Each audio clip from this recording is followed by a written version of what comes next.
Таксист. Әңгіме. Таңмен таласа такси шақырдым. Шынымды айтсам, сол сәтте жаныма жарық сыйлаған адамды жолықтырдым.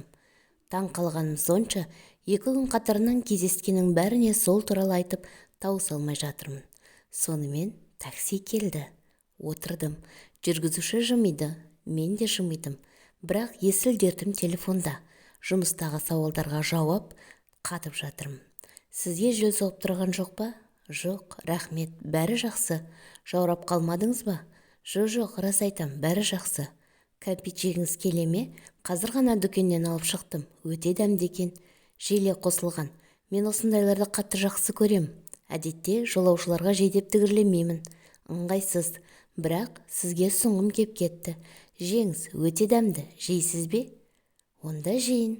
Ол кәмпит салынған қорабын тұтасымен маған ұстата салды.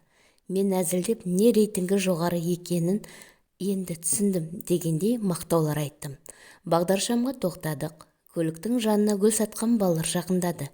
Гүлді жақсы көресіз бе? Жақсы көрем. Ол балақайларды тоқтатып маған гүл әперді. 2 көзім жарқ етті. 2 езуім 2 құлағымда. Келе жатырмыз. Не боп кетті деп ойлап қоям. Таң енді атып келеді. Әлі ұйқым ашылмаған секілді. Бала туралы әңгіме қозғадық. Оның қызы 2-ші курста Польшада оқиды екен. Қызы туралы айтқаны мені тіпті тәнті етті. Білесіз бе, Зоя, бұл өмірде балам барына 1000 мәрте шүкір деймін. Зайыбым бар, жұмысым, осының бәрі маған қатты ұнайды. Кейде қызым қоңырау шалып ақша сұрайды. Ол алыста, Польшада. Сағынады ғой. Мен оның карточкасына ақша сап жіберем. Сол кезде менің жаным қалай рахаттанатынын білсеңіз ғой. Өмір ғажап боп кетеді. Өз балама жақсылық жасағаныма шексіз қуанамын. Қиырда жүрген балапаным өзіне орамал сатып алатын, достарымен пицца жейтінін ойласам, жаным жай табады. Көңілім көншиді. Зайыбымды маникюрге апарғанда ылғи ақысын өзім төлеймін. Мұндай кезде де өзімді керемет сезінемін. Ол сосын 2 апта бойы маған әндебі маникюрін көрсетіп, балаша мәз болады. Оны қуантудың қалай әсерленетінді білсеңіз ғой. Мен отбасыма жақсылық жасадым деп қуанамын. Содан кейін көңіл-күй шат болады.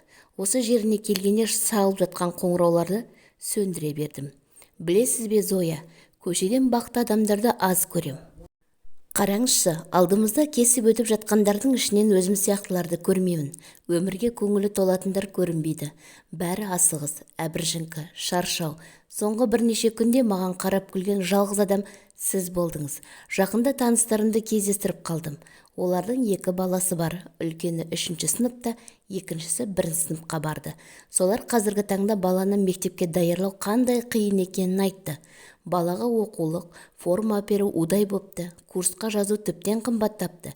15 минут соны айтты. Түрден түр жоқ. Содан мен оларға мұның шешімі бар дедім. Не айтқанымды білесіз бе? Егер бала бағу қиын болса, балаларыңды үйдің іргесінде балалар үйіне тапсырып кетіңдер дедім. Сонда мектеп, киім деп уайымдамайсыңдар дедім.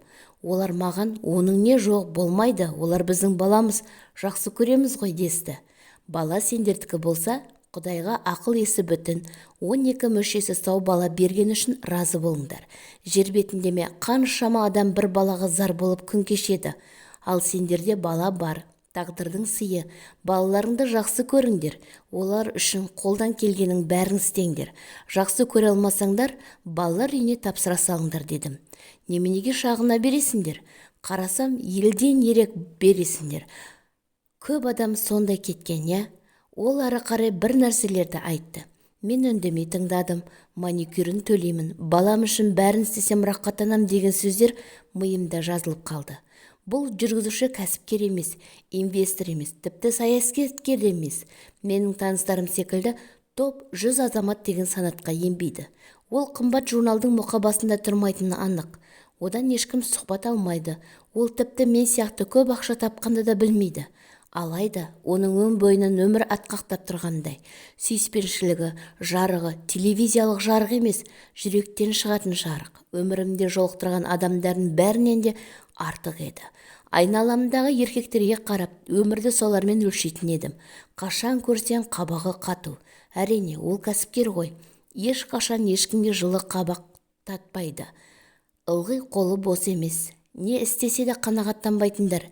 өмірден ләззат алмайтындар, әйелін көрсе болды тағы да ақша соруға келдің бе дейтіндер.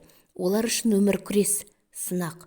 Таксиден гүл құшақтап, кәмпит жеп, 1500 мақтау естіп түстім. Ол өзінің жарығын барлық адамға тарата ма екен? Таксиден түстімде жүрегім жап-жарық боп кеткенін түсіндім. Мен үшін ғажап сабақ болды. Өмірге деген терең ілтипат сезіндім. Қанша тренингке қатысам да мұншама инсайт сезінбеген едім. Әр адам біз үшін ұстаз. Бүгін жақсы күн болды.